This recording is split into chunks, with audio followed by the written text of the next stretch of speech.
Show कल के प्रवचन में आपने मृत्यु की विशद चर्चा की। पश्चिम में अभी मृत्यु पर बहुत अन्वेषण होता है और चर्चा भी। क्या यह अनजाने ही धर्म की खोज है? धर्म की खोज नहीं, धर्म से बचने की खोज है। मृत्यु के संबंध में आदमी के दो उपाय रहे हैं। एक उपाय है मृत्यु को स्वीकार कर लेना, मृत्यु के तथ्य को परिपूर्ण भाव से अंगीकार कर लेना। उस भांति धर्म की क्रांति घटित होती है, क्योंकि जो मरने को राजी है मृत्यु उसके सामने असफल हो जाती है। जो मरने को सहज तत्पर है उसके लिए मृत्यु ही अमृत हो जाती है। एक दूसरी राह रही है मृत्यु को पराजित करने की। कुछ उपाय खोजना है कि आदमी न मरे, कुछ ऐसा करना है कि आदमी सदा सदा के लिए बच जाए, देह नष्ट न हो, अंत न आए। पश्चिम में जो मृत्यु की चर्चा चलती है वह इसलिए चलती है कि कैसे मृत्यु को पीछे हटाया जाए, कैसे मृत्यु से बचा जाए। हम कैसे वैज्ञानिक उपाय खोज लें कि आदमी मरे ना। यदि किसी दिन ऐसा हो जाए कि आदमी न मरे तो अधर्म जीत जाएगा, धर्म हार जाएगा। क्योंकि जैसे ही मृत्यु की बात समाप्त हो गई, मोक्ष की बात भी समाप्त हो गई। जैसे ही मृत्यु को जीत लिया गया, वैसे ही परमात्मा शेष ही न रहा। मनुष्य के जीवन में मुक्ति की धारणा पैदा होती है मृत्यु के कारण। जीवन को बदलने की आकांक्षा जगती है मृत्यु के कारण। ये जीवन तो चला जाएगा, इसलिए जो समझदार है वे इसी जीवन को जीवन मानने को राजी नहीं हो पाते। जो चला ही जाएगा वह जीवन नहीं है, इसलिए शाश्वत की खोज होती है। मृत्यु के कारण ही शाश्वत की खोज होती है। थोड़ी देर को तुम सोचो कि मृत्यु न हो तो तुम शाश्वत की खोज किस लिए करोगे? तुम स्वयं ही शाश्वत हो। मृत्यु न हो तो मोक्ष का प्रश्न कहाँ है? मुक्त होने की बात ही व्यर्थ है। और मृत्यु न हो तो धर्म तत्क्षण विदा हो जाएगा। पशुओं पक्षियों में धर्म नहीं है, क्योंकि उन्हें अपनी मृत्यु का पता नहीं है। मनुष्य में भी धर्म शून्य हो जाएगा अगर यह पक्का हो जाए कि मृत्यु नहीं होने वाली है। इसे ठीक से समझना। तुम्हारे जीवन में मृत्यु का बोध जितना प्रगाढ़ और स्पष्ट हो जाएगा, उतने ही तुम्हारे पैर परमात्मा की तरफ बढ़ने शुरू हो जाएंगे। अगर तुम्हें ऐसा लगने लगे कि मृत्यु किसी भी क्षण घटित हो सकती है, जो कि सच है, आने वाला क्षण हो सकता है मृत्यु का क्षण हो सकता है जो श्वास बाहर जाती है फिर भीतर न आए, तो इसी क्षण तुम्हारा जीवन दूसरा हो जाएगा। तुम्हारे जीवन का अर्थ, आयाम सब बदल जाएगा। तुम वही न कर सकोगे जो एक क्षण पहले तक कर रहे थे। मृत्यु की घटना सब बदल देगी। मैंने सुना है एक युवक एक संत के पास आता था, एक ही प्रश्न बार बार पूछता था। प्रश्न ये था कि मैंने तुम्हें सब तरफ से देखा और परखा, वर्षों से तुम्हारी पहचान की कहीं कोई भूल नहीं दिखाई पड़ती। तुम्हारा जीवन ऐसा निर्मल है, तुम्हारे जीवन की धारा ऐसी निर्दोष है कि कहीं कोई मलिनता नहीं दिखाई पड़ती। इस पर मुझे भरोसा नहीं आता कि आदमी इतना शुद्ध कैसे हो सकता है। मैं भी आदमी हूँ और भी आदमी है। तुम विश्वास योग्य नहीं मालूम पड़ते। लगता है एक सपना हो नहीं सकते, और अगर हो तो मेरी खोज में कहीं कमी रह गई है, भूल चूक कहीं छिपी होगी। आदमी मात्र में भूल चूक है, मैं खोज न पाया होऊंगा।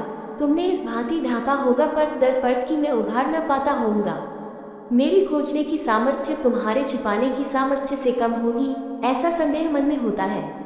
संत सुनता रहा, लेकिन ये बार बार उठाया गया था सवाल। तो एक दिन संत ने कहा, अब जवाब दे देना जरूरी है। तेरा हाथ देखना चाहता हूँ। युवक कुछ समझा नहीं कि हाथ देखने से मेरे प्रश्न का क्या संबंध होगा। हाथ संत ने देखा और कहा कि कहना तो नहीं चाहिए, लेकिन सत्य को छिपाना उचित नहीं है। कल सुबह सूरज उगने के साथ ही तेरा अंत हो जाएगा। इधर सूरज उगेगा, उधर तेरा सूरज डूब जाएगा। तेरी मौत की घड़ी करीब आ गई है, तेरी उम्र की रेखा कट गई है। कई दफे तेरे हाथ पर नजर गई, लेकिन मैं सोचता था अभी तो देर है, अभी तो देर है, अभी क्यों मारने के पहले मार देना। लेकिन अब देर नहीं है, यह आखिरी मिलन है। कल सुबह के बाद तो फिर तू मिल न पाएगा मुझे। अब मैं निश्चिंत हुआ, ये तुझसे कह दिया, मेरा बोझ हल्का हो गया। अब तू पूछ, क्या पूछना है? वह जो प्रश्न सदा से युवक ने पूछा था, भूल गया। जब अपनी मौत आ गई हो तो किसमें दोष है, किसमें दोष नहीं है, किसको प्रयोजन है? ये तो सुविधा के समय की बातचीत है। वह उठकर खड़ा हो गया। उसने कहा कि अभी मुझे कोई प्रश्न नहीं सूझता, मुझे घर जाने दे। संत ने कहा, रुको भी, इतनी जल्दी क्या है? कल सुबह को अभी काफी देर है, अभी तो दिन पड़ा है, रात पड़ी है, 24 घंटे लगेंगे। इतनी घबराने की कोई जरूरत नहीं है। उस युवक ने कहा, बातचीत बंद करो, मेरी मौत आ गई है, तुम्हें यहाँ बैठकर बकवास करने की पड़ी है। संत ने कहा, लेकिन भाई तुम सदा एक प्रश्न पूछते थे, फिर कभी न पूछ पाओगे, क्योंकि कल सुबह तुम विदा हो जाओगे। आज मैं उसका उत्तर देने को तैयार हूँ। उस युवक ने कहा, रखो अपना उत्तर अपने पास, मुझे घर जाने दो, मुझे पकड़ो मत। उसके हाथ पैर कंप रहे हैं। अभी आया था बल से भरा, अभी पैर रखता था तो ताकत थी, सब शक्ति खो गई। कहीं कुछ बदलाहट नहीं हुई है, सब वैसा का वैसा है। कोई बीमार नहीं हो गया है अचानक, लेकिन स्वास्थ्य खो गया। बीमारी तो नहीं आई, स्वास्थ्य जा चुका। उतरा आया था तब सीढ़ियों पर चलने में एक नृत्य था, जवानी थी। लौटता था तो सीढ़ियों के पास की दीवार का सहारा लेकर उतरने लगा। आंख पर धुंध छा गई, पैर कंपने लगे। फकीर ने कहा, भाई ऐसी क्या बात है, अभी आए थे तब भले चंगे थे, अब इतने क्या परेशान हो रहे हो? ऐसा क्या दीवार पकड़ रहे हो? जवान आदमी हो, लेकिन अब उसे कुछ सुनाई न पड़ा। कान जैसे बहरे हो गए, आंखें जैसे अंधी हो गई। सारी इंद्रियों का खेल है जब तक जीवन है, जब जीवन ही जाता हो तो सब इंद्रियां उदास हो गई। वह घर जाकर बिस्तर से लग गया। घर के लोगों ने कहा, क्या हुआ है? कोई बीमारी हो गई है, कोई दुख, कोई पीड़ा, कोई चिंता। उस युवक ने कहा कि न कोई चिंता है, न कोई बीमारी है, न कोई दुख है, लेकिन सब गया। चिंता भी नहीं है, चिंता भी क्या करनी है, एकदम शून्य हो गया हूँ, सब डगमगा गया है, भीतर एक कपकपी है, मरना है कल सुबह। फकीर ने कहा है, उम्र की रेखा कट गई है। बार बार अपना हाथ देखता है, रेखा देखता है। घर के लोग रोने पीटने लगे, मोहल्ले पड़ोस के लोग इकट्ठे हो गए। दूसरे दिन सुबह सूरज के उगने के पहले वह युवक बुझी बुझी हालत में था। अब गया तब गया, जैसे दिया आखिरी टिमटिमाहट लेता है। तभी फकीर ने द्वार पर दस्तक दिया। पत्नी रो रही थी, बाप रो रहा था, माँ रो रही थी, बच्चे रो रहे थे, मोहल्ला इकट्ठा था। फकीर ने कहा, रो मत, मुझे भीतर आने दो, चुप हो जाओ। उस युवक को हिलाया, आँख खोल। उसने आँख खोली, लेकिन पहचान न सका कि कौन खड़ा है। प्रत्यभिज्ञा नष्ट हो गई। फकीर ने कहा, तेरे सवाल का जवाब देने आया हूँ। उस युवक ने कहा, बंद भी करो, सवाल का जवाब मानता कौन है? उस फकीर ने कहा, लेकिन जो मैंने ये तेरे हाथ की रेखा की बात कही है, ये तेरे सवाल का जवाब है। अभी तेरी मौत आई नहीं है। मैं तुझसे ये पूछता हूँ कि इन 24 घंटों में तूने कोई पाप किया? सवाल का उत्तर है। युवक उठकर बैठ गया, तो मौत नहीं आ रही है। फकीर ने कहा, ये सिर्फ मजाक था, सिर्फ ये बताने को कि अगर मौत आती हो तो आदमी के जीवन से पाप हो जाता है। 24 घंटे में कोई पाप किया, किसी को दुख पहुंचाया? उस युवक ने कहा, दुख की बात करते हैं, दुश्मनों से क्षमा मांग ली, सिवाय प्रार्थना के इन 24 घंटों में कुछ भी नहीं किया है। फकीर ने कहा कि मेरे जीवन में भी जो तुझे पवित्रता दिखाई पड़ती है, वह मौत के बोध के कारण है। तुझे 24 घंटे बाद मौत दिखाई पड़ती है, मुझे 24 साल बाद दिखाई पड़ती है, इससे क्या फर्क पड़ता है? मौत है, मौत का होना काफ़ी है। वह 70 दिन बाद आएगी कि 70 साल बाद आएगी, इससे क्या? ये तो ब्यौरे की बात है, इसमें कोई फर्क नहीं पड़ता। आ रही है, जो आ रही है वह आ ही गई है। उसने मेरे जीवन को बदल दिया है। मृत्यु का बोध जीवन को रूपांतरित करता है, जीवन को पुण्य की गरिमा से भरता है, जीवन को पवित्रता की सुवास से भरता है, जीवन को पंख देता है परलोक जाने की, परलोक की अभीप्सा देता है, परमात्मा की खोज की आकांक्षा जगाता है। लेकिन पश्चिम में जो खोज चलती है मृत्यु की, वह धर्म की खोज नहीं है, वह धर्म से बचने की खोज है। कैसे हम मृत्यु को जीत लें, कैसे आदमी को लंबाया जा सके। अगर हृदय टूट जाता है तो प्लास्टिक का हृदय कैसे लगाया जा सके जो कभी न टूटे या कभी बिगड़ भी जाए तो। दूसरा, प्लास्टिक का हृदय पेट्रोल पंप से लिया जा सके। कभी कुछ गड़बड़ हो जाए तो शरीर को गराज में जाकर खड़ा कर दिया, नट बोल्ट की बात रह जाए, तकनीकी हो जाए जीवन। हड्डी टूट जाती है, वह स्टील की हो सकती है कल। खून खराब हो जाता है, वह पूरा का पूरा बदला जा सकता है। खून की जरूरत क्या है? रासायनिक द्रव्य उसकी जगह बन सकते हैं जो ज्यादा शुद्ध होंगे। शरीर को इस भांति कर लेना है कि वह यंत्र मात्र हो जाए, तो फिर उसमें पुर्जे बिगड़ते जाएं, बदलते जाओ और अंतकाल तक शरीर को चलाते रहो। वह कभी बूढ़ा न हो, वह कभी जरा जीर्ण न हो। तुम थोड़ी देर सोचो, ये जो आकांक्षा है मृत्यु को जीत लेने की, ये जीवन के सामने सबसे बड़ा संघर्ष है। ये युद्ध वाले मन की आकांक्षा है। पहले विज्ञान ने प्रकृति को जीतना चाहा, अब प्रकृति पर जीत काफी दूर तक हो गई है, अब वह परमात्मा को भी जीत लेना चाहता है। फिर कोई मंदिर न होगा, न कोई प्रार्थना होगी, न ध्यान का कोई सवाल होगा। तुम जीते रहोगे, यद्यपि जीवन जैसा सब कुछ विदा हो जाएगा, क्योंकि यंत्र का क्या जीवन? तुम थोड़ी देर को सोचो, तुम्हारे भीतर सब कलपुर्जे चल रहे हैं। क्या जीवन होगा तुम्हारा? तुम्हारी क्या आत्मा होगी? आत्मा तुम्हारी निजता में है, तुम्हारी व्यक्तित्व में है, तुम्हारे अनूठेपन में है, तुम्हारी अद्वितीयता में है। यंत्र तो यंत्र ही होंगे, उनमें तुम्हारी कोई अद्वितीयता न रह जाएगी।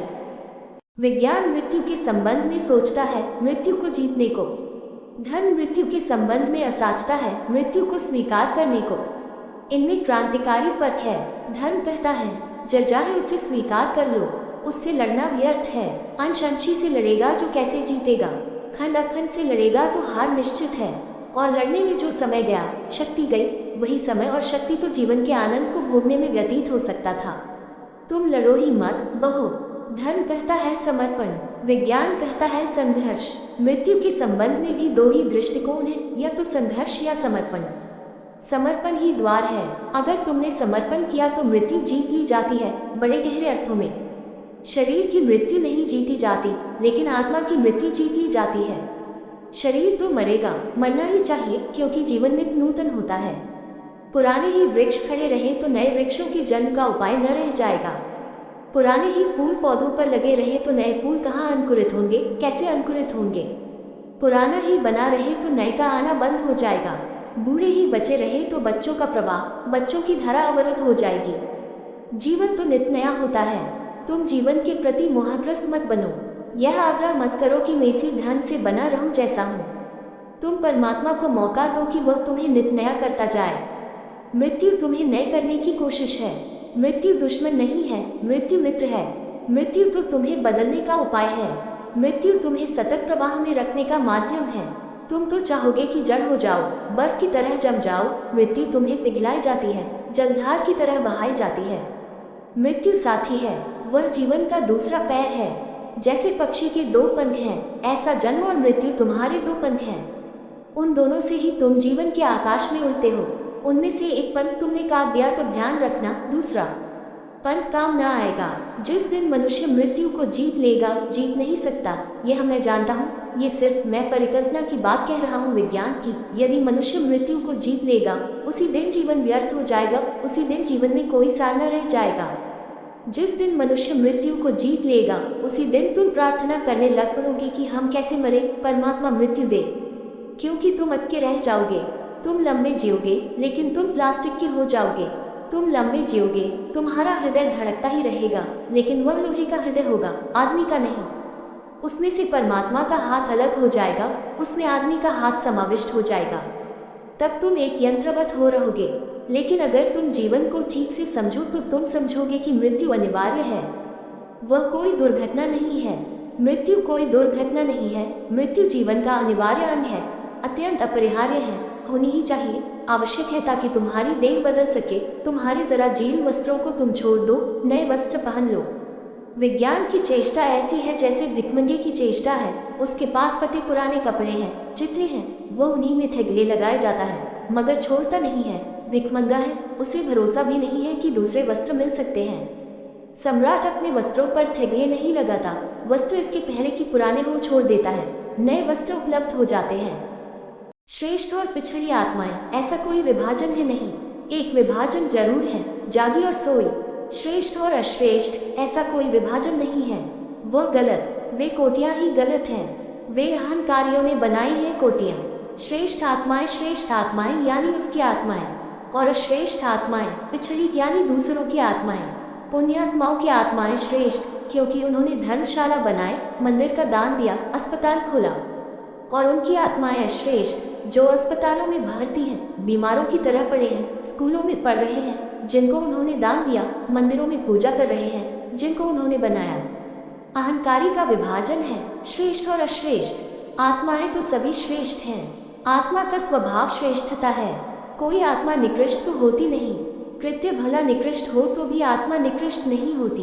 किसी आदमी ने चोरी की तो एक कृत्य निकृष्ट होता है, उसकी आत्मा निकृष्ट नहीं होती। किसी आदमी ने बेईमानी की तो उसका वह कृत्य निकृष्ट हुआ, उसकी आत्मा निकृष्ट नहीं होती। इसलिए तो हम कहते हैं, कर्म से मुक्त हो गए कि तुम श्रेष्ठ हो, क्योंकि कर्म ही निकृष्ट होते हैं। तुम निकृष्ट नहीं होते, तुम्हारा होना तो सदा परिशुद्ध है। जैसे दर्पण पर धूल जम जाए तो धूल जम गई तो दर्पण में प्रतिबिंब नहीं बनता, लेकिन दर्पण निकृष्ट नहीं हो गया। जरा हवा का झोंका, जरा पोंछ दो पानी की बुहार और दर्पण ताज़ा है। तुम्हारे ऊपर कृत्यों की धूल भला जम जाए, लेकिन तुम दर्पण ही हो। धूल में भी दबे तुम बिल्कुल शुद्ध हो। जैसे हीरा गिर जाए कीचड़ में दब जाए, चारों तरफ कीचड़ लिप जाए, तो भी क्या फर्क पड़ता है। हीरा निकृष्ट नहीं होता, हीरा फिर भी हीरा है। कबीर ने कहा है, हीरा हेराई कीचड़ में, तो भी हीरा तो हीरा ही है, कीचड़ नहीं हो सकता। कीचड़ कीचड़ है, हीरा हीरा है। दोनों कितने ही निकट हो जाएं तो भी हीरा हीरा है। कीचड़ कीचड़ है, कीचड़ हीरे पर जम जाए, पर बैठ जाए, हीरा 1000 मील नीचे जमीन में खो जाए, तो भी हीरा हीरा है। हीरे में कण भर भी कीचड़ नहीं प्रविष्ट हो जाएगी। किसी भी दिन तुम खोज लोगे, धो लोगे नदी में, हीरा मुक्त है। श्रेष्ठता आत्मा का स्वभाव है, इसलिए मैं श्रेष्ठ और अश्रेष्ठ इस तरह की आत्माएं नहीं बांटता। पापी और पुण्यात्मा अहंकारियों का विभाजन है, नरक और स्वर्ग शरारतियों का विभाजन है, पर एक विभाजन जो कि स्वभावगत है, अहंकारगत नहीं, वह है सोया और जागा। सोए में भी आत्मा श्रेष्ठ है, जागे में भी उतनी ही श्रेष्ठ है। जागे वाले आदमी की आत्मा सोए वाले आदमी से ज्यादा श्रेष्ठ नहीं है, उतनी ही श्रेष्ठ है। फर्क क्या है फिर?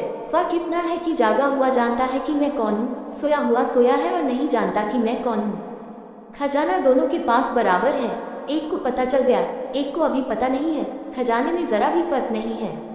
बुद्ध के पास जितना बड़ा खजाना है उतना ही बड़ा खजाना तुम्हारे पास है।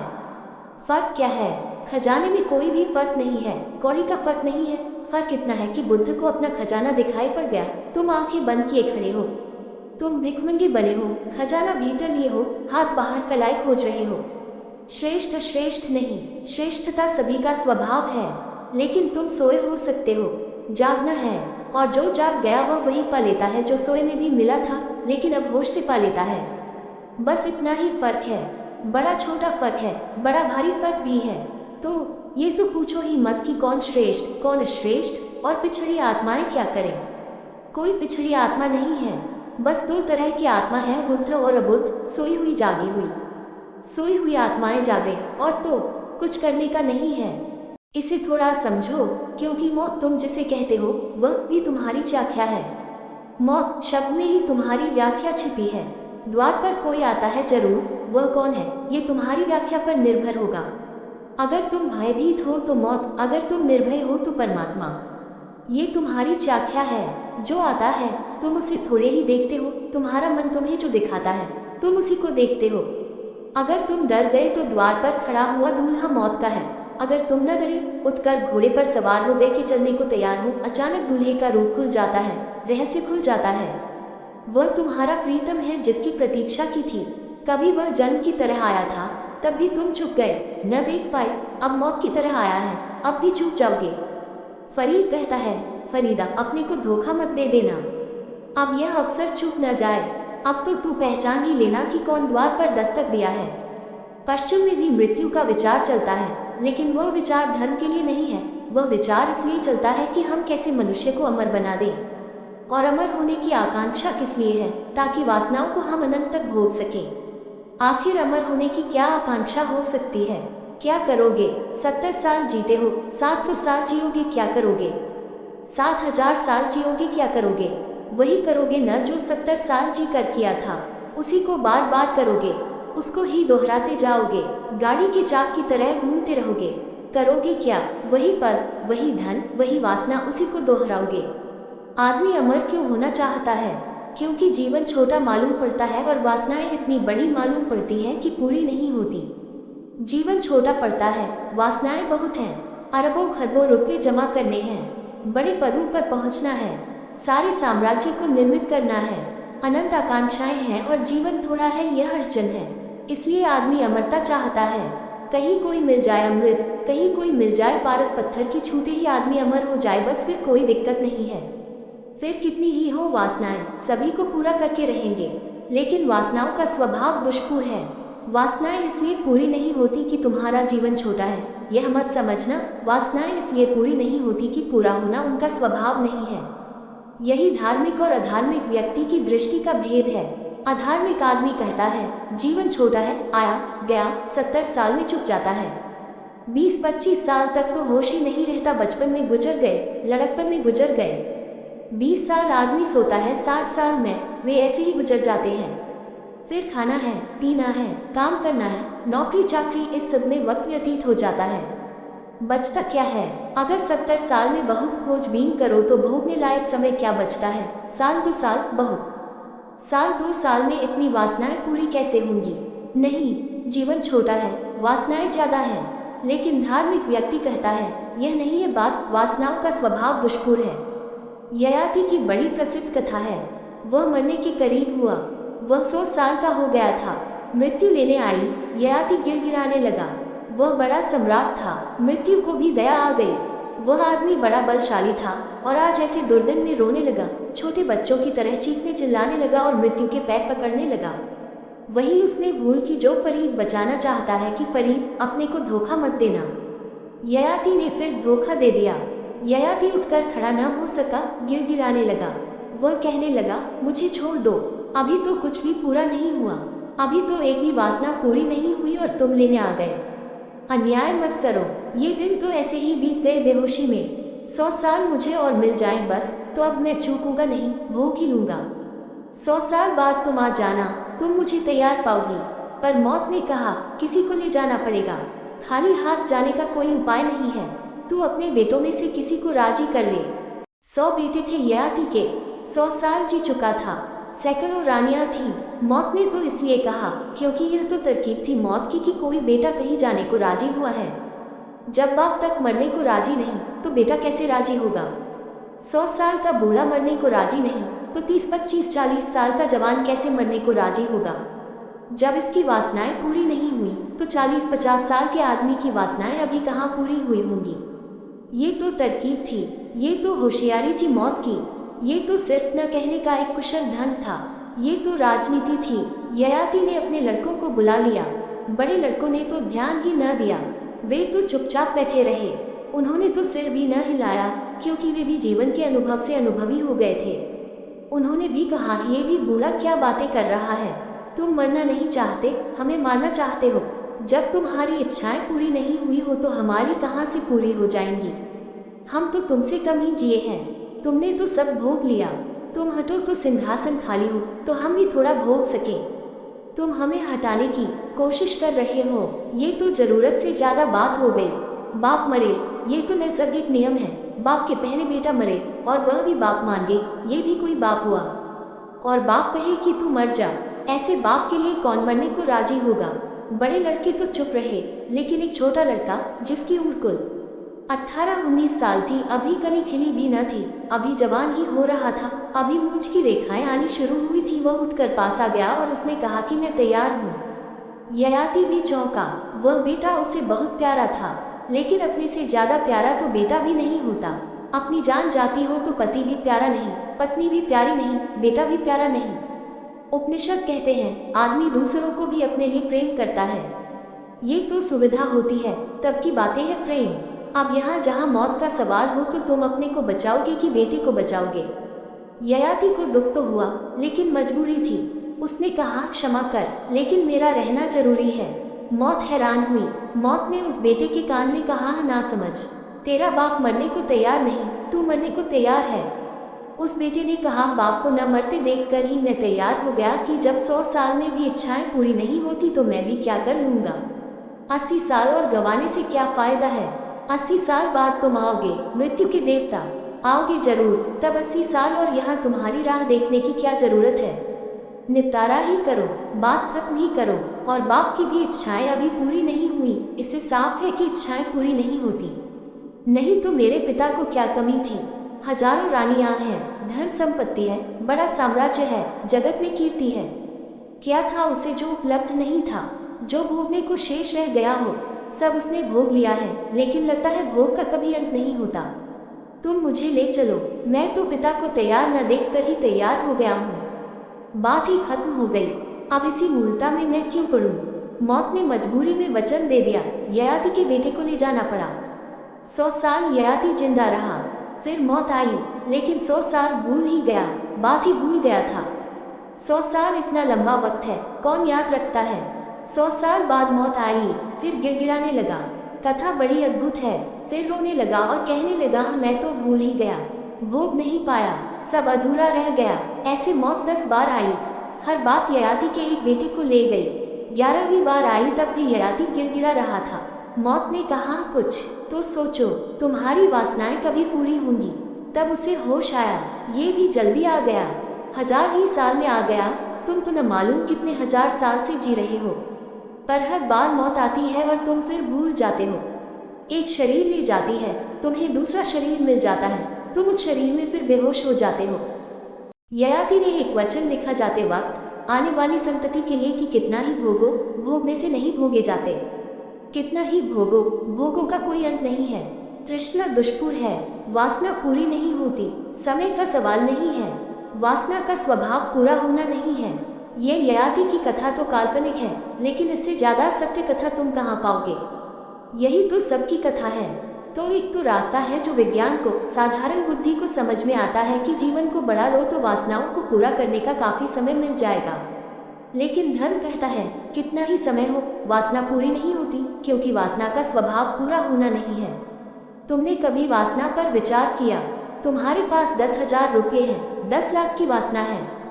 10 लाख हो जाएंगे, तुम सोचते हो तृप्त हो जाएगी वासना, वासना 10 करोड़ की हो जाएगी। 10 करोड़ हो जाएंगे, तुम सोचते हो तृप्त हो जाएगी, वासना 10 अरब की हो जाएगी।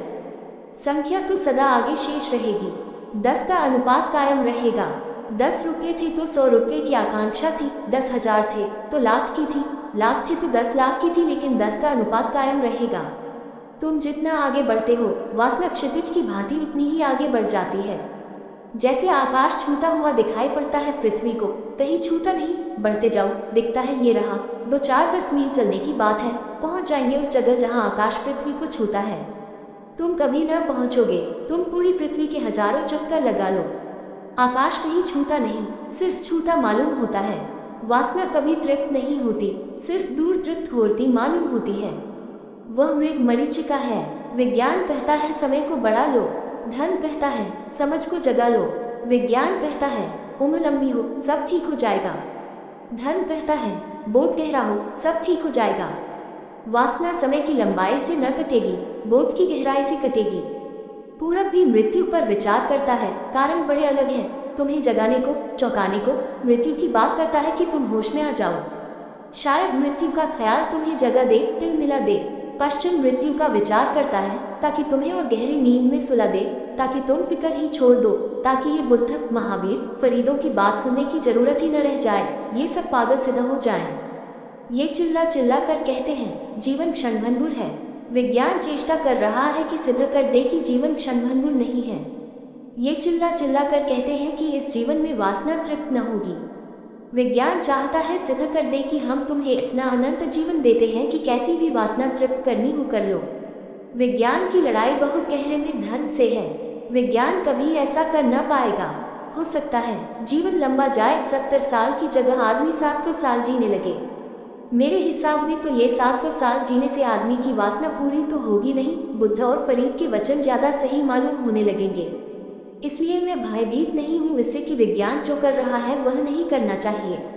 करो, क्योंकि हम मानते हैं, हम जानते हैं कि जितना लंबा समय होगा उतना ही तुम्हें समझ में आएगा कि समय की लंबाई से कुछ भी नहीं होता। ययाति को 10,000 साल में पता चल गया, 1000 साल में पता चल गया। जो बात 100 साल में पता न चली वह 1000 साल में धीरे धीरे उसको भी समझ में आ गई कि यह तो मैं बार बार मानता हूँ, बात तो वहीं की वहीं खड़ी है, मेरी वासना इंच भर भी समाप्त नहीं होती। मानना ही अनुचित है। क्या तुम मानते हो? ये बड़ा सवाल नहीं है। अगर तुम जागोगे तो पाओगे। प्रज्ञा तो दी हुई है, प्रकाश तो उपलब्ध है। तुम आंख बंद किए बैठे हो, आंख भी है, प्रकाश भी है। तुम आंख बंद किए बैठे हो, प्रार्थना कर रहे हो कि हे प्रभु प्रकाश दो। अगर प्रभु तुम्हारी प्रार्थना सुनता होगा तो उसका सिर अभी तक खराब हो गया होगा कि अब तुम और चाहते क्या हो। प्रकाश है, आंख खोलते नहीं, हाथ जोड़े बैठे हैं कि प्रभु प्रकाश दो। और क्या चाहिए? और अगर आंख ऐसी दे दी जाए कि बंद न हो सके तो भी कष्ट पाओगे, क्योंकि तब प्रकाश अतिशय हो जाएगा। विश्राम भी चाहिए, इसलिए पलक है आंख पर कि जब चाहो बंद करो और अंधेरे का आनंद लो, जब चाहो खोलो और प्रकाश का आनंद लो। क्योंकि अगर प्रकाश ही प्रकाश हो जाए तो तुम प्रार्थना करने लगोगे कि है परमात्मा अंधेरा दो, क्योंकि यह प्रकाश जरा ज्यादा हुआ जा रहा है। अब ये सहा नहीं जाता। इसलिए ऐसी आंख दी है, तुम्हें स्वतंत्रता दी है कि चाहो तो खोलो, चाहो तो बंद करो। आंख का मतलब ही इतना है कि वह तुम्हारी स्वतंत्रता है। जो तुम मानते हो वह सब मौजूद है, वह तुम्हारे मानने के पहले तुम्हारे भीतर छिपा दिया गया है। अब तुम व्यर्थ शोरगुल मत मचाओ, तुम जरा शांत होकर बैठो और अनुभव करो क्या तुम्हें मिला है। इसलिए मैं कहता हूँ, तुम जरा पहले ये खोज लो कि क्या क्या तुम्हें मिला ही हुआ है। छोड़ो परमात्मा की भी फिक्र, थोड़ी देर को अपने भीतर ही जरा देखो कि क्या क्या मुझे मिला है। तुम धीरे धीरे पाओगे कि यहाँ तो कुछ भी कमी नहीं है, सभी पाया हुआ है। उस दिन तुम्हारे मन से एक अहोभाव उठेगा, तुम झुकोगे प्रार्थना में, तुम कहोगे धन्यवाद तेरा, मांगा नहीं और तूने दिया, बिन मांगे दिया, और जो मांग कर मिले उसमें मिलने का मजा भी चला जाता है। उसमें देने वाले का भी गौरव नहीं है, लेने वाले का भी गौरव नहीं है। जो बिन मांगे मिल जाए, मांगने वाले को पता भी न चले कि कब मैंने मांगा था और मिल जाए, वही गरिमापूर्ण है। इसलिए परमात्मा ने तुम्हें बिना खबर दिए दिया है। अब तुम्हारा काम कुल इतना है कि जरा खोज लो। वीणा तुम्हारे सामने रखी है, अंगुलियां तुम्हारी तैयार हैं, जरा तारों को छेड़ो। अब तुम कहते हो, हे परमात्मा संगीत दे। वीणा रखी है, हाथ रखे बैठे हैं वीणा पर, हो सकता है तकिया लगाए हो वीणा पर ही, सिर टीके बैठे हैं, हे परमात्मा संगीत दे। थोड़ा छेड़ो, थोड़ा खोजो। जिसने तुम्हें संगीत की आकांक्षा दी है उसने संगीत का उपाय भी दे ही दिया होगा। इसे मैं एक बुनियादी बात कहता हूँ, जिसने तुम्हें प्यास दी है उसने पानी पहले दे दिया होगा, अन्यथा प्यास का क्या मतलब था। तुम्हें तड़फाना है, वह कोई दुष्ट प्रकृति का, कोई दुखवादी है। अस्तित्व कोई सैडिस्ट है कि तुम्हें सताना है कि प्यास दे दी और पानी नहीं दिया। भूख दी है तो भोजन है। अगर यह ख्याल दिया है कि प्रज्ञा मिलनी चाहिए तो प्रज्ञा दी ही होगी। अगर आनंद पाने की आकांक्षा दी है तो आनंद दिया ही होगा। इसके पहले की आकांक्षा है, उसके पहले, उससे भी पहले तुम्हें संपदा दे दी गई है। मैं तुमसे मानने को नहीं कहता, मैं तुमसे जागने को कहता हूँ, ताकि तुम्हारे जीवन में प्रार्थना का जन्म हो सके। कुछ भी मत मांगना, सब मान भूल होगी, मांगोगे पछताओगे, क्योंकि मानने में गलती हो गई शुरू में ही। दिया ही हुआ था, उसी को मानने बैठ गए। इस व्यर्थ की यात्रा से बचो। तीसरा प्रश्न, ओशो, परमात्मा के प्रति प्रेमानुभूति से भरना, उसका वियोग अनुभव करना और अंततः उससे मिलन के लिए बावला हो जाना, ये सब शायद उन्नत श्रेष्ठ आत्माओं की संभावनाएं हैं। कृपया बताएं कि पिछड़ी आत्माएं भक्ति की यात्रा आरंभ कैसे करें। यह जरा कहानी बहुत अर्थपूर्ण है। सभी धर्मव्रतों की जन्म इसमें छिपा है। जानने वाले ने कहा, कहने में जानना बहुत छोटा हो गया। न जानने वाले ने सुना, जितना सुना था समझना उससे बहुत छोटा हो गया। फिर किसी तीसरे ने, जाना कहने वाला था न सुनने वाला था, सिर्फ गवाह था, उसने इकट्ठा किया। उसने जो इकट्ठा किया वह और भी नीचे गिर गया। और फिर उसने अंधे धृतराष्ट्रों को कहा, अंधों को, जो जानने वाले थे न सुनने वाले थे, न देख सकते थे। ऐसा धर्मग्रंथ नीचे उतरता जाता है। फिर धृतराष्ट्र ने जो समझा वही तुम्हारी समझ है। फिर हजारों साल बीतते हैं और धृतराष्ट्रों को सुनाते चले जाते हैं। अंधे अंधा ठेलिया, फिर अंधे अंधा कर का मार्गदर्शन देते रहते हैं, व्याख्याएं टीकाएं होती रहती हैं। अगर कृष्ण लौट आए तो पहचान भी न सकेंगे कि ये बातें मैंने ही कही थी। असंभव है। तो पहली बात, धर्मग्रंथों में सभी कुछ धर्म नहीं है। यह अड़चन होती है हमें मानने में, लेकिन सच्चाई ऐसी है। अड़चन हो न हो, कुछ किया नहीं जा सकता।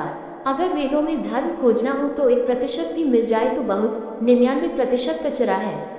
होना ही चाहिए, क्योंकि वेद सबसे पुरानी किताब है। जितनी पुरानी उतनी ही धूल इकट्ठी हो गई, जितनी पुरानी उतने हाथों में सरक गई, जितनी पुरानी उतनी गंदी हो गई, उतना जुड़ता चला गया।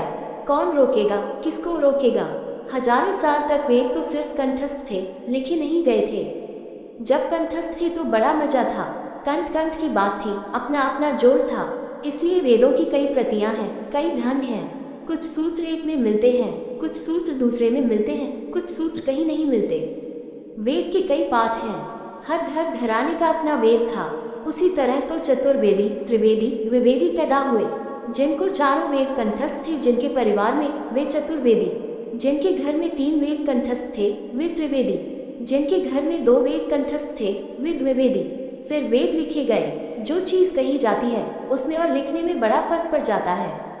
मैं तुमसे यहाँ बोल रहा हूँ। जब मैं बोल रहा हूँ तो मैं शब्द का भी उपयोग कर रहा हूँ, मेरे हाथ भी इशारा दे रहे हैं। मेरे कंठ की लय में फर्क पड़ता है। अगर किसी शब्द पर मुझे जोर देना है तो मैं और ध्यान से कहता हूँ। कभी मैं थोड़ा चुप रह जाता हूँ ताकि शून्य भी शब्द के साथ जुड़ जाए, सीधा साधा ना हो तो भी कम से कम शब्द के आसपास हो। कभी तुम्हारी तरफ सिर्फ देखता हूँ ताकि जो शब्द से नहीं कहा जा सकता, हाथ से इशारा नहीं किया जा सकता, उसे आंख से आंख में उड़ेल दिया जाए। मेरी पूरी भाव भंगिमा, मेरा होना, सब उसमें समाहित है। जब तुम इसे लिखोगे तब कोरे शब्द रह जाएंगे।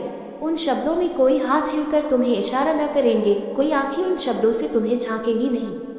उन शब्दों में कोई लयबद्धता न होगी, वे एक से सपाट होंगे। कभी स्वर ऊंचा कभी नीचा न होगा। उन शब्दों के बीच शून्य न होगा। वे शब्द बहुत कुछ खो देंगे, मुर्दा हो जाएंगे।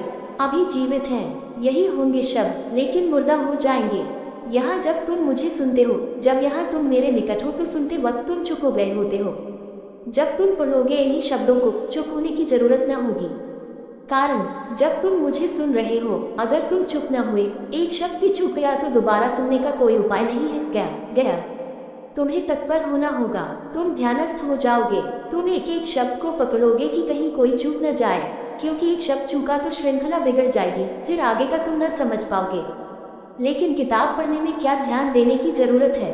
अगर चूक गया पूरा पन्ना, फिर से पढ़ लेंगे, पूरी किताब फिर से पढ़ लेंगे। इसलिए किताब पढ़ते वक्त कोई भी ध्यानस्थ नहीं हो पाता। होने की जरूरत नहीं है। जब जरूरत ही नहीं है तो कौन परेशान होता है? सुनते वक्त ध्यान की एक गरिमा उपलब्ध होती, ध्यान का भाव उपलब्ध होता है, तो जब सुने गए कहे गए शब्द लिखे जाते हैं तब और खो जाता है।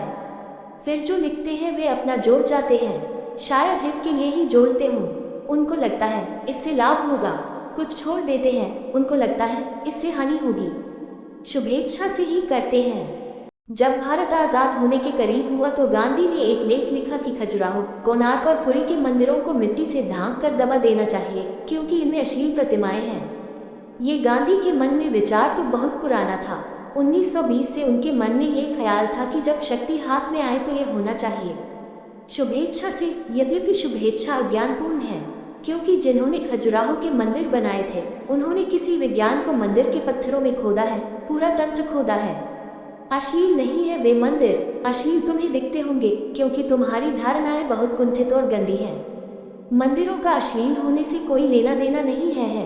अगर गांधी को भी अश्लील दिखाई पड़ते हैं तो सिर्फ गांधी के मन की खबर देते हैं, मंदिरों का कुछ लेना देना नहीं है। जिन्होंने मंदिर बनाए थे बड़े पूजा के भाव से बनाए थे और उनके पीछे बड़ा राज था।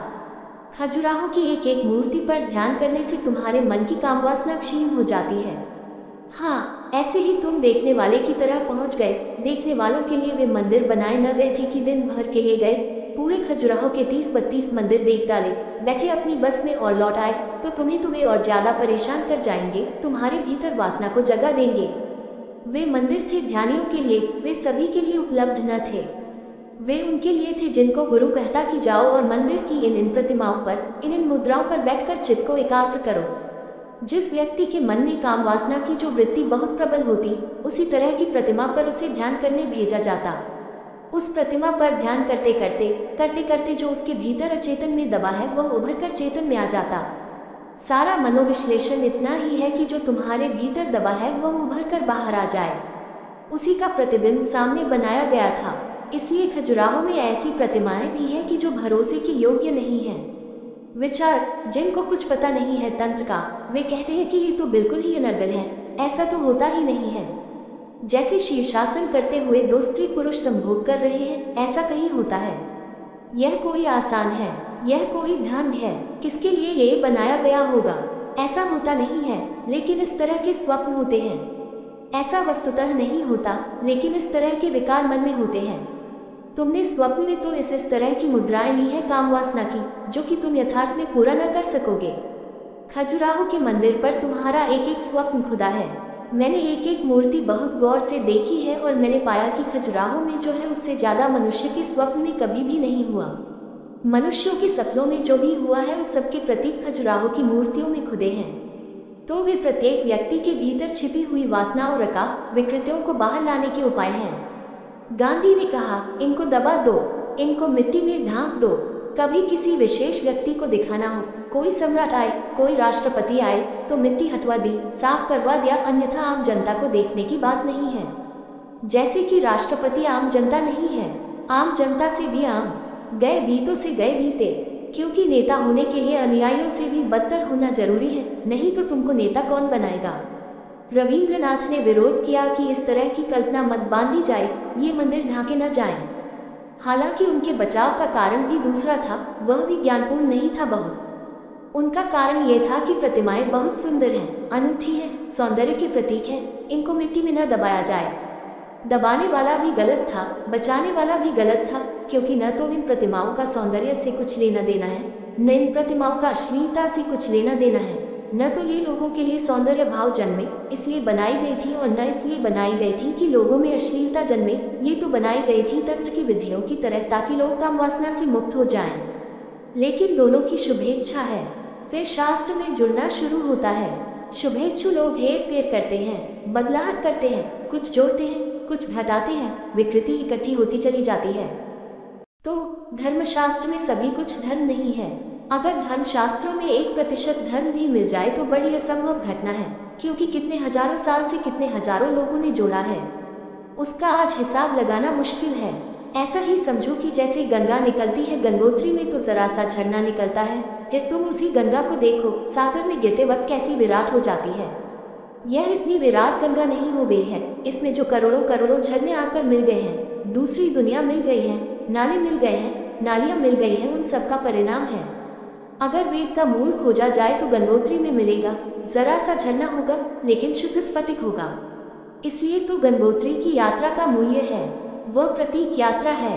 कोई गंगोत्री जाने की जरूरत नहीं है, लेकिन जब भी किसी शास्त्र में उतरना हो तो गंगोत्री की यात्रा करना, खोजना मूल को। लेकिन उस मूल को तुम खोजोगे कैसे, पहचानोगे कैसे?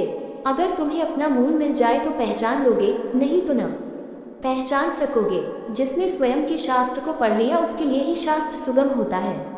वही शास्त्र में देख पाता है कितना शास्त्र है, कितना अशास्त्र है, कितना धर्म है, कितना अधर्म है। और कोई उपाय भी नहीं है और कोई कसौटी भी नहीं है। इसलिए निश्चित प्रश्न ठीक है।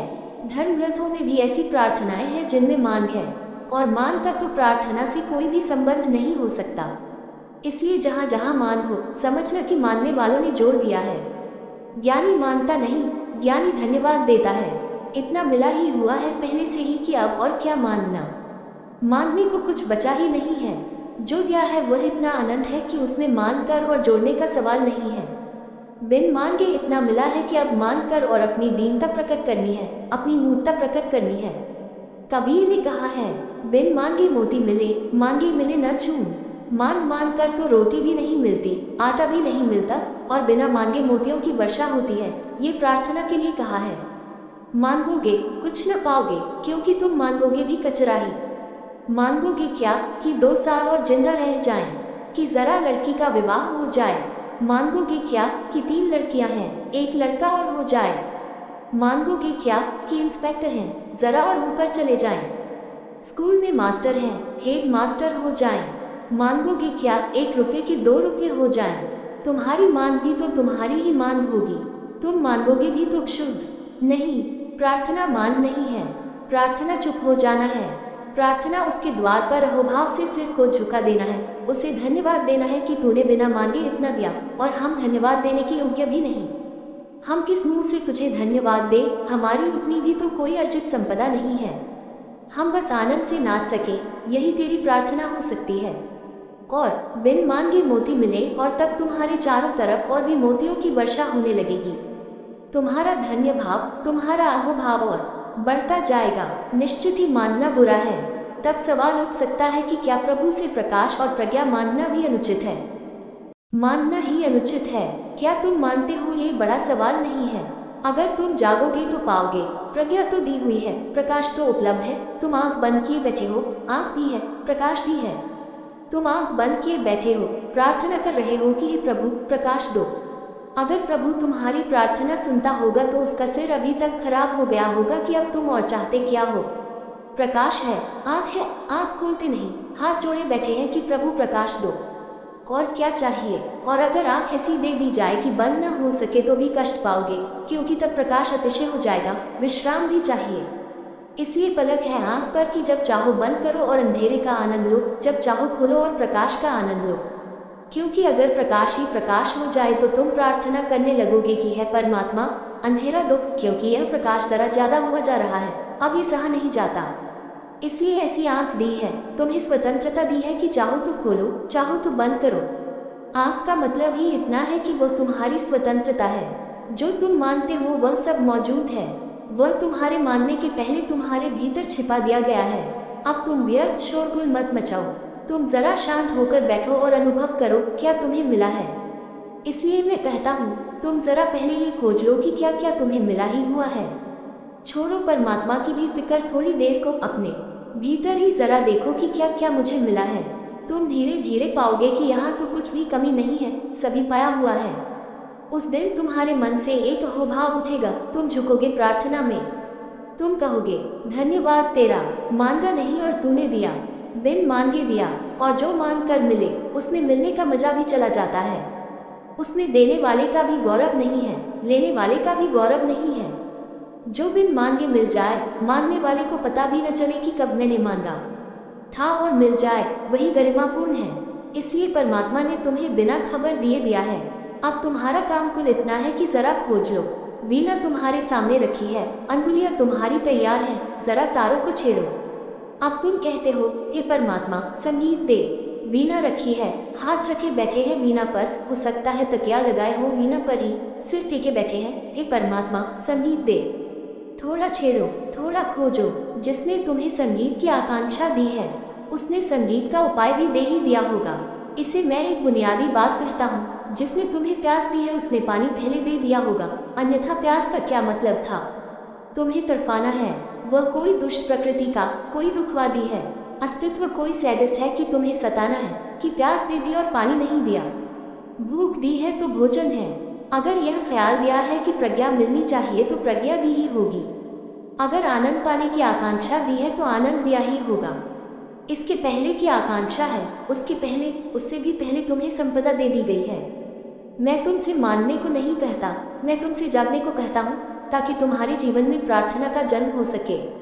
कुछ भी मत मांगना, सब मांग भूल होगी, मांगोगे पछताओगे, क्योंकि मानने में गलती हो गई शुरू में ही। दिया ही हुआ था, उसी को मानने बैठ गए। इस व्यर्थ की यात्रा से बचो। तीसरा प्रश्न, ओशो, परमात्मा के प्रति प्रेमानुभूति से भरना, उसका वियोग अनुभव करना और अंततः उससे मिलन के लिए बावला हो जाना, ये सब शायद उन्नत श्रेष्ठ आत्माओं की संभावनाएं हैं। कृपया बताएं कि पिछड़ी आत्माएं भक्ति की यात्रा आरंभ कैसे करें। श्रेष्ठ और पिछड़ी आत्माएं, ऐसा कोई विभाजन है नहीं। एक विभाजन जरूर है, जागी और सोई।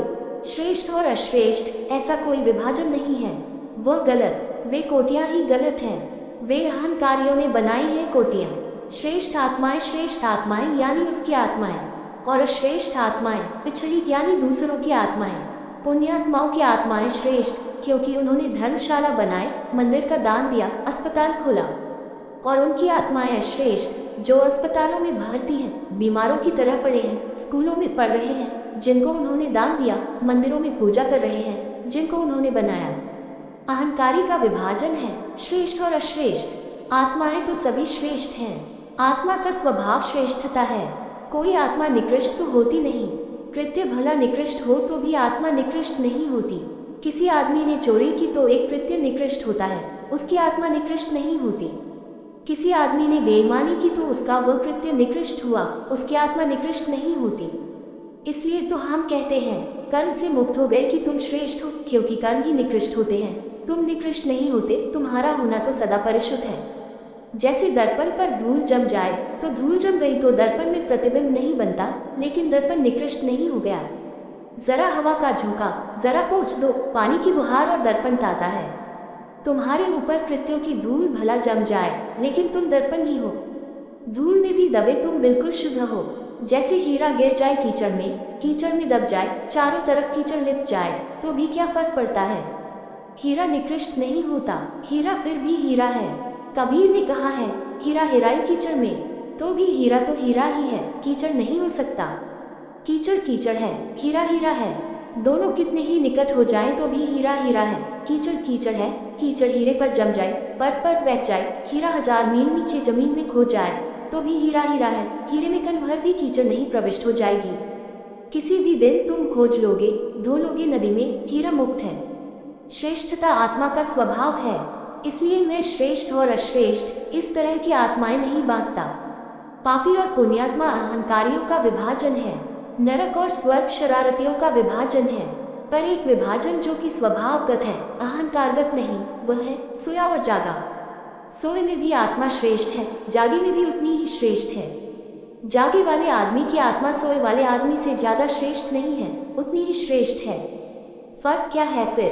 फर्क इतना है कि जागा हुआ जानता है कि मैं कौन हूँ, सोया हुआ सोया है और नहीं जानता कि मैं कौन हूँ। खजाना दोनों के पास बराबर है, एक को पता चल गया, एक को अभी पता नहीं है। खजाने में जरा भी फर्क नहीं है। बुद्ध के पास जितना बड़ा खजाना है उतना ही बड़ा खजाना तुम्हारे पास है। फर्क क्या है? खजाने में कोई भी फर्क नहीं है, कौड़ी का फर्क नहीं है। फर्क इतना है कि बुद्ध को अपना खजाना दिखाई पड़ गया, तुम आंखें बंद किए खड़े हो। तुम भिखमंगे बने हो, खजाना भीतर लिए हो, हाथ बाहर फैलाए खोज रहे हो। श्रेष्ठ श्रेष्ठ नहीं, श्रेष्ठता सभी का स्वभाव है, लेकिन तुम सोए हो सकते हो। जागना है, और जो जाग गया वह वही पा लेता है जो सोए में भी मिला था लेकिन अब होश से पा लेता है। बस इतना ही फर्क है। बड़ा छोटा फर्क है, बड़ा भारी फर्क भी है। तो ये तो पूछो ही मत कि कौन श्रेष्ठ कौन अश्रेष्ठ, और पिछड़ी आत्माएं क्या करें। कोई पिछड़ी आत्मा नहीं है, बस दो तरह की आत्मा है, बुद्ध और अबुद्ध, सोई हुई जागी हुई। सोई हुई आत्माएं जागे और तो कुछ करने का नहीं है। जागने के मैंने तुमसे दो उपाय कहे, एक तो है ध्यान जो जागने की सीधी प्रक्रिया है, और एक है प्रेम जो जागने की परोक्ष प्रक्रिया है। ध्यान प्रत्यक्ष उपाय है, प्रेम परोक्ष उपाय है। अगर सीधे जाग सको सीधे जाग जाओ। कान को सीधा पकड़ना हो ध्यान, कान को हाथ से घुमाकर सिर के पीछे से लाकर पकड़ना हो प्रेम। प्रेम जरा लंबी यात्रा है, ध्यान सीधी चोट है। अगर जल्दी हो तो ध्यान, अगर जल्दी न हो तो प्रेम। अगर यात्रा का भी मजा लेना हो तो प्रेम, अगर सिर्फ पहुंचना ही हो तो ध्यान। ऐसा ही समझो कि एक आदमी हवाई जहाज में बैठता है, यात्रा का कोई मजा नहीं आता। बम्बई से बैठा और लंदन उतर जाता है, यात्रा का क्या मजा है। न पहाड़, न हरियाली, न झरने, न पक्षी, न यात्रा का कोई मजा नहीं है। यात्रा हो जाती है, एक बिंदु से छलांग ली, दूसरे बिंदु पर पहुंच जाता है, सीधी है। कभी वायुयान और भी तीव्र गति के हो जाएंगे तो तुम बैठ भी न पाओगे कि उतरने का वक्त आ जाएगा।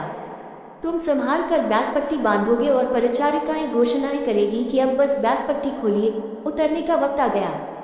ये तो समय जल्दी कम हो जाएगा, लेकिन फिर एक ट्रेन से सफ़र है, दोनों तरफ के पहाड़ हैं, झरने हैं, नदियां हैं, पर ट्रेन भी बड़ी गति से जा रही है। फिर एक बैलगाड़ी का सफ़र है, पर बैलगाड़ी थोड़ी तो जल्दी जाएगी। फिर एक पैदल आदमी की यात्रा है, इसलिए तो तीर्थ यात्रा को हम पैदल करते थे कि वह मंजिल का ही थोड़े ही मजा है, मार्ग का भी मजा है। जल्दी पहुंच जाने की क्या है, देखते हुए पहुंचना है। आँख को खूब हरियाली से भर लेना है, हृदय को खूब पक्षियों के गीत से भर लेना है। पहुंचते पहुंचते खुद भी तीरथ बन जाना है, तब पहुंचना है। ध्यान तो सीधी त्वरित प्रक्रिया है, प्रेम जरा लंबी यात्रा है।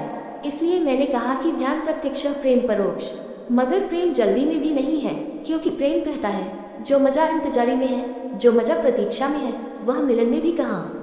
जो मजा विरह में है, वह मिलन में भी कहाँ।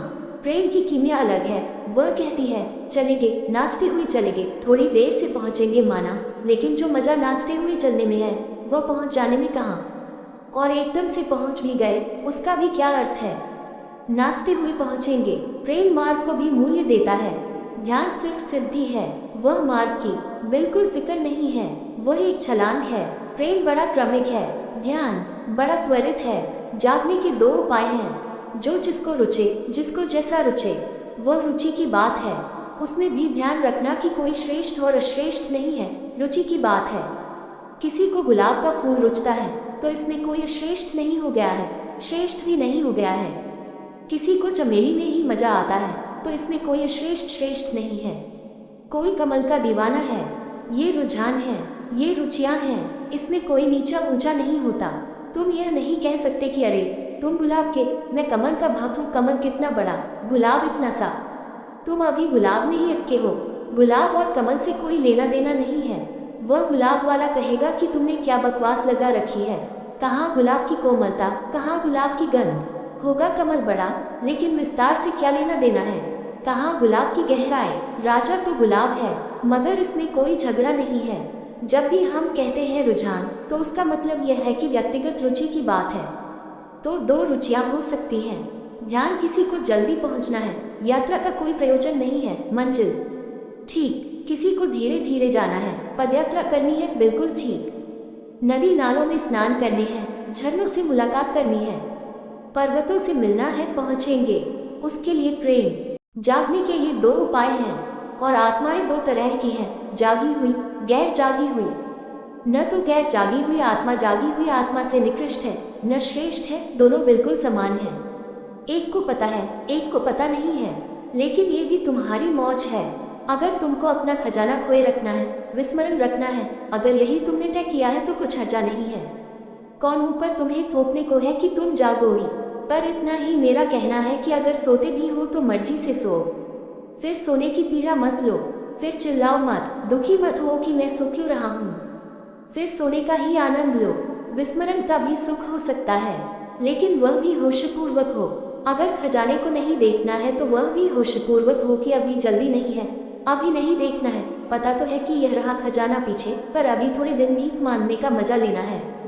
कोई हर्जा नहीं है, मैं किसी की निंदा नहीं करता हूँ, मेरे लिए सभी स्वीकार है। बस जो भी वे कर रहे हैं उससे उन्हें आनंद मिले, इतना पर्याप्त है। आनंद पुण्य है और दुख पाप है। तुम दुखी हो तो तुम पापी हो। तुमसे पुराने धर्मगुरुओं ने कहा है कि तुम दुखी इसलिए हो कि तुम पापी हो। मैं तुमसे कहता हूँ कि तुम पापी इसलिए हो कि तुम दुखी हो। बड़ा क्रांतिकारी फर्क है। मैं तुम्हारे पाप के विरोध में नहीं हूँ, तुम्हारे दुख के विरोध में हूँ। मैं तुम्हें पुण्यात्मा नहीं बनाना चाहता हूँ, मैं तुम्हें आनंदित अहोभाव से भरा हुआ बनाना चाहता हूँ। चौथा प्रश्न। ओशो, आपने कहा कि झुकने का भाव ही परमात्मा तक पहुँचा देता है, लेकिन अंधविन्यास और शोषण पर खड़े मंदिरों और धर्माचार्यों के चरणों में कैसे झुका जाए। स्वामी नारायण, श्रीनाथ जी, राधा स्वामी, जलाराम, सत्य साई बाबा आदि के प्रति झुकने का क्या प्रयोजन होगा। मैं एक ऐसे वैष्णव आचार्य के कुटुंब से परिचित हूँ जो सभी तरह के व्यसन और अत्याचारों में गर्त है, फिर भी हजारों लोग रोज उनके चरणों में गिरते हैं और लाखों का धन चढ़ाते हैं। क्या ऐसे स्थानों पर भी झुकना शुभ हो सकता है? ये प्रश्न है चंद्रकांत का। चंद्रकांत भाव से तो समाजवादी हैं, प्रेम से मेरे साथ जुड़ गए हैं, इसलिए उनकी अड़चन साफ है। जब मैं कहता हूँ झुकने में आनंद है, तब ये सवाल उठना स्वाभाविक है कि क्या ऐसे लोगों के चरणों में भी झुका जाए जो गलत है, या उन चरणों में झुका जाए जो सही है। जटिल सवाल है, क्योंकि तुम कैसे तय करोगे कि कौन से चरण सही है और कौन से गलत हैं। जो हजारों लोग कहीं झुक रहे हैं वे सही मानकर ही झुक रहे हैं, नहीं तो वे भी न झुकते। तुम्हें गलत दिख रहा है, इसलिए झुकने में अड़चन मालूम हो रही है। तुम मेरे पास झुक गए हो, लेकिन हजारों लोग तुम्हें मिल जाएंगे जो मुझे गलत मानते हैं और मेरे चरणों में नहीं झुक सकते हैं। तो क्या ऐसा कोई मापदंड है जिस पर तराजू हो, तुल जाए और तय हो जाए कि कौन सही है?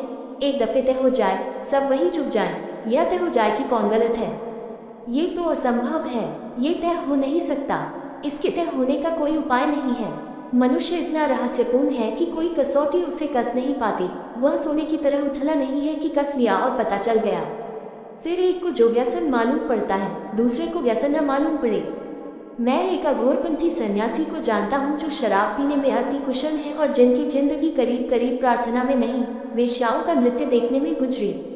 लेकिन वे ब्रह्मचारी हैं, ये भी मैं जानता हूँ, और उन जैसा ब्रह्मचारी मैंने देखा नहीं। और वेश्याओं का नृत्य वे इसलिए देखते रहे हैं, वह उनकी साधना का हिस्सा है। शराब वे पीते हैं और डट कर पीते हैं, लेकिन उनको कभी किसी ने बेहोश नहीं देखा। वह उनकी साधना का अंग है कि शराब प्रभावित न करे, ध्यान इतना गहन हो जाए कि शराब शरीर को भला डुबा दे, ध्यान को न डुबा पाए। ध्यान शराब के सागर के ऊपर भी पृथक खड़ा रहे, अतिक्रमण करता रहे। ये पुराने तंत्र के प्रयोग हैं। साधारणतः ऊपर से देखने में बड़ी कठिनाई होगी। बनारस में रहते हैं। मैं एक मित्र के घर मेहमान था। मैंने उनसे कहा कि उनके पास मुझे ले चलो या उन्हें खबर कर दो तो वे चले आएंगे। उन्होंने कहा कि यह तो आप कृपा करें, उनको यहाँ तो हम न बुला सकेंगे। मोहल्ले पड़ोस में हम गृहस्थ आदमी हैं और उनका नाम आप जानते हैं किस तरह बदनाम है। और इधर हमारे घर में आएंगे तो आपकी भी बदनामी होगी, हमारी भी बदनामी होगी। और हम तो सलाह देते हैं कि आप भी वहाँ न जाएं। फिर भी आपको जाना हो तो ड्राइवर आपको ले जाएगा, मैं साथ नहीं आ सकता। मुझे तो जाना था, उनसे मिलना था, बहुत वर्ष हुए मिला नहीं, थक तो गया। मगर उस दिन से जिनके घर में रुका था उनसे मेरा संबंध टूट गया, क्योंकि मैं भी गलत हो गया। जब गलत आदमी के पास में गया और उनके चेताने पर गया तो सारा फर्क हो गया। लौट कर घर आया, उस घर में मेरा कोई सम्मान न रहा। कैसे तय करोगे? तय करने का क्या उपाय है? किसी को एक बात ठीक लगती है, किसी को ठीक नहीं लगती। जैन मुनि हैं, दिगंबर जैन मुनि के पास तुम बैठ न सकोगे। शरीर से बदबू आती है क्योंकि वह स्नान नहीं करता, मुंह से बास आती है क्योंकि दतौन नहीं करता। दिगंबर जैन इसको बड़े अहोभाव से स्वीकार करते हैं। अगर उनको अपने मुनि के मुंह से बास न आए तो उनकी श्रद्धा टूट जाएगी कि इसने दिखता है दतौन कर ली है। दतौन करने का तो मतलब है कि यह अपने मुंह को सुंदर बनाना चाहता है, लोगों को रुचिकर प्रीतिकर बनाना चाहता है। ये शरीरवादी है। अगर मुनि के शरीर से बास न आती हो, दुर्गंध न आती हो, तो उसका मतलब है कि इसने या तो स्नान कर लिया या कम से कम गीले कपड़े से शरीर पर स्पंज कर लिया होगा। ये तो बात गलत है, ये तो शरीर का सजाना हो गया। तो दिगंबर को तो ये परीक्षा है कि उसमें जितनी बदबू आए उतना ही वह महात्यागी है। अब दूसरा अगर जाएगा तो उसको घबराहट होगी, उसे लगेगा कि इस गंदगी के पास कहाँ जाना है। ये गंदगी भी कोई त्याग है। इस गंदगी को तुम संन्यास कहते हो। संन्यास तो स्वच्छता है और साधु तो स्वच्छ होना चाहिए। यह कोई स्वच्छता है? ये तो हद हो गई, ये तो साधुओं से गई बीती बात हो गई। कैसे तय करोगे? महावीर नग्न खड़े हो गए। निश्चित ही अशोभन रहा होगा। गांव गांव से भगाए गए क्योंकि लोगों ने कहा यह क्या पागलपन है। घर में स्त्रियां हैं, बच्चे हैं, लड़कियां हैं, ये तो सब अनाचार फैल जाएगा। आदमी नग्न खड़ा है, लेकिन बहुतों ने उनकी पूजा की क्योंकि उनकी नग्नता में बच्चों का निर्दोष भाव पाया। करोगे क्या? कौन निर्णायक है कि बच्चों का निर्दोष भाव था कि एक नग्न उन्मत्त आदमी की दशा थी? कौन तय करेगा? महावीर अपने बाल उखाड़ लेते थे हर वर्ष ताकि कोई चूक पड़ गए हों तो छुरा या उस्तरा चलाने से तो वे मर जाएंगे, वे न मर जाएं तो अपने बाल नोच लेते थे। अनेकों ने उनकी पूजा की कि ऐसा तपस्वी। लेकिन मनोवैज्ञानिक कहते हैं कि बाल उखाड़ने की वृत्ति एक खास तरह के पागलपन में पैदा होती है। जब आदमी में खास तरह का पागलपन होता है तो वह बाल उखाड़ता है। पागलखानों में तुम जाकर देखो, तुम्हें भी कभी कभी सनक आई होगी बड़े क्रोध में कि उखाड़ लो बाल। कम से कम स्त्रियों को तो आती है, और अपने उखाड़ने की ना आई होगी तो कम से कम पत्नी के उखाड़ लो, इसकी तो आई ही होगी। पर बाल उखाड़ने की सनक आती है पागलपन में। एक मौका आता है क्रोध का, जब नोच डालो बाल। महावीर केश लंच करते थे। अब वह पागलपन का हिस्सा था या उनकी अहिंसा का, कौन निर्णय करेगा? कैसे होगा निर्णय? बुद्ध ने 6 वर्ष तक तपश्चर्या की, फिर भोजन स्वीकार कर लिया। जो भक्त थे उनके इस बीच वे छोड़कर चले गए तत्क्षण कि यह आदमी भ्रष्ट हो गया, इतने दिन तक उपवास किया और अब भोजन कर लिया। और भोजन भी साधारण न था, खीर थी। ये तपस्वी को शोभा नहीं देता, और खीर भी एक शूद्र की बनाई हुई थी। ये ज्ञानी को कहीं शोभा देता है कि शूद्र स्त्री के हाथ से बनाई गई खीर, और बुद्ध ने स्वीकार कर ली। और खीर भी दिन में नहीं ली गई थी, रात में खाई गई, जो कि बिल्कुल बात गलत है। रात्रि भोजन, जो 5 उनके अनन्य भक्त थे उन्होंने उसी रात त्याग कर दिया कि यह आदमी भ्रष्ट हो गया, ये गौतम भ्रष्ट हो गया। वे भाग गए और उसी रात बुद्ध को ज्ञान हुआ। अब बड़ा मुश्किल है, ये जो 5 छोड़कर चले गए इनका भाव ठीक था या? बुद्ध को उसी रात ज्ञान हुआ तो बुद्ध इतने निर्मल और सरल हो गए कि न रात का फर्क रहा, न दिन का फर्क रहा, न खीर का पता रहा, न रूखी सूखी रोटी का पता रहा, न ब्राह्मण का बोध रहा, न शूद्र का बोध रहा। उसी रात ज्ञान उत्पन्न हुआ और उसी रात शिष्य छोड़कर चले गए जो सालों से पीछा कर रहे थे। बहुत मुश्किल है, कौन निर्णय करेगा? तो मैं तुमसे न कहूँगा कि तुम निर्णय करो। अगर तुम निर्णय करने में लगे कि जहाँ हमें ठीक लगेगा वहीं झुकेंगे, तो एक बात समझ लेना कि तुम अपने ही सामने झुक रहे हो, क्योंकि तुम्हें ठीक लगा इसलिए झुक रहे हो। ठीक किसको लगा? ठीक तुम्हें लगा, तुम्हारी धारणा को जमा। तुम अपनी ही धारणा के सामने झुक रहे हो। अगर मैं तुम्हें ठीक लगता हूँ इसलिए तुम झुकते हो, तो तुम झुके ही नहीं। ठीक के सामने तो कोई भी झुकता है। तुम अपने ही अहंकार की पूजा कर रहे हो मेरे माध्यम से। नहीं तो क्या मैं तुमसे ये कह रहा हूँ कि जहाँ जहाँ तुम्हें गलत लगे वहाँ झुक जाना? ये भी नहीं कह रहा हूँ। क्योंकि गलत लगेगा तो तुम झुकोगी कैसे? और अगर जबरदस्ती झुक भी गए तो खोपड़ी झुक जाएगी, अहंकार तो नहीं झुकेगा। तुम्हारे भीतर तो कोई कहता रहेगा, कहाँ झुक रहे हो, ये बिल्कुल गलत है। लेकिन चूंकि मैंने कहा कि झुको, इसलिए झुक रहे हैं। मगर वह भी कोई झुकना ना होगा, क्योंकि जो झुकना सरल ना हो, सहज ना हो, वह कोई झुकना है। तो फिर मैं क्या कह रहा हूँ? मैं ये कह रहा हूँ कि तुम इसकी फिक्र छोड़ दो कि तुम किसके सामने झुक रहे हो। मैं तुमसे ये कह रहा हूँ कि तुम झुकने की कला सीखो। वृक्ष के सामने झुक जाओ अगर आदमियों के सामने झुकने में तुम्हें अड़चन आती हो। पत्थरों के सामने झुक जाओ, पहाड़ों के सामने झुक जाओ। मैं तुमसे ये कह रहा हूँ, तुम झुकने की कला सीखो। और अगर तुमने झुकने की कला सीख ली तो तुम हैरान होगे, सत्य साईं बाबा में भी तुम्हें थोड़ा परमात्मा तो मिल ही जाएगा। झुकने के लिए काफ़ी सहारा होगा। मदारी भी है वहाँ, उसके सामने मत झुकना, मगर मदारी के भीतर भी परमात्मा तो है ही, तुम परमात्मा के सामने ही झुकना। असल में अगर तुम मेरी बात ठीक से समझो तो मैं यह नहीं कह रहा हूँ कि तुम परमात्मा के सामने झुको। मैं ये कह रहा हूँ कि अगर तुमने झुकने की कला सीख ली तो तुम्हें हर जगह परमात्मा दिख जाएगा। झुकने की कला आँख है। तुम सत्य साईं बाबा में भी परमात्मा देख लोगे। तुम ये भी देख लोगे कि परमात्मा जरा भटका हुआ है, राख वगैरह निकालता है हाथ से, निकालने दो, इससे अपना क्या लेना देना है। राख ही निकाल रहा है, किसी का कोई नुकसान भी नहीं है इसमें। तुम राख निकलने के सामने न झुकोगे, उससे कोई लेना देना नहीं है। परमात्मा थोड़ा मदारी का व्यवहार कर रहा है, लीला बहुत ध्यान की है, ये भी एक हिस्सा है, करने दो। तुम झुकोगे झुकने के रस के लिए। मैं तुमसे ये कह रहा हूँ कि झुकने में सार है। किसके सामने झुके इसका सवाल ही नहीं है, झुकना असली गणित है। और अगर तुम झुक गए तो तुम बुरे से बुरे में शुभ को देख लोगे, तुम अंधेरे से अंधेरे में प्रकाश की किरण देख लोगे, तुम व्यसन से व्यसन में डूबे हुए में भी परमात्मा की छवि देख लोगे। वह असंभव है, फिर वह तुम्हें दिखाई पड़ेगी ही। वह तुम झुके उसमें ही दिखाई पड़ जाती है। और शेष सबसे तुम्हें क्या लेना है? प्रयोजन नहीं है। तो मेरा जोर तुम्हारे झुकने पर है, किसके सामने झुकना इस पर नहीं है। वह तुम विचार ही मत करो। अगर वह तुमने विचार किया तो तुम कभी न झुक पाओगे, क्योंकि तुम शुभ से शुभ के भीतर भी खोज ही लोगे कुछ न कुछ गलत। अगर खोज जारी ही रखी तो मिल ही जाएगा कुछ न कुछ गलत। क्यों? क्योंकि अहंकार झुकना नहीं चाहता है और न झुकने के लिए वह बहाने खोज लेता है। निरअहंकार झुकना चाहता है, वह बहानों की फिक्र ही नहीं करता। वह कहता है इतना ही काफ़ी है कि तुम हो, हम झुकते हैं। और फिर मजा यह है कि तुम किसके सामने झुके इससे तुम्हें उपलब्धि नहीं होती, तुम झुके इससे उपलब्धि होती है। इसलिए तो पत्थरों के सामने झुकने वालों ने भी पा लिया, वृक्षों के सामने झुकने वालों ने भी पा लिया, नदियों के सामने झुकने वालों ने भी पा लिया।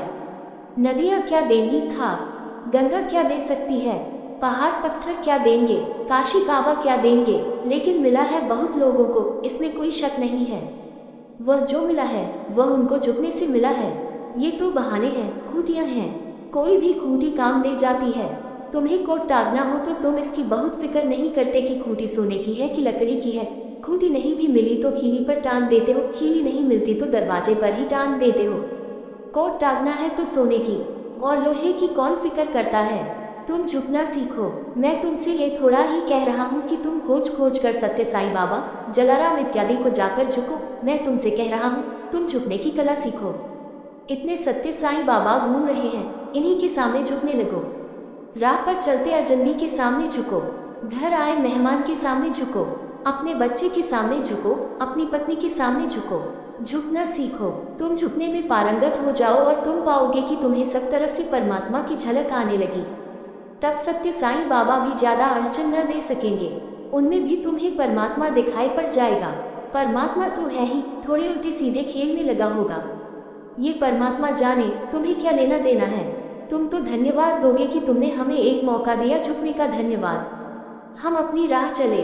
अब तुमने विचार करना छोड़ दिया कि कौन ठीक है कौन गलत है। अब तो तुमने यही सोचा कि जहाँ जहाँ अहंकार को उतार कर रखने में सहारा मिल जाता है, उन सभी को धन्यवाद। ऐसी दशा है भक्त के भाव की। भक्त भगवान के सामने नहीं झुकता, झुकना सीख जाता है, सब जगह भगवान को पा लेता है। आज इतना ही। टॉप सुनने के लिए धन्यवाद। ओशो टॉप को सुनने के लिए बने रहे हमारे चैनल के साथ।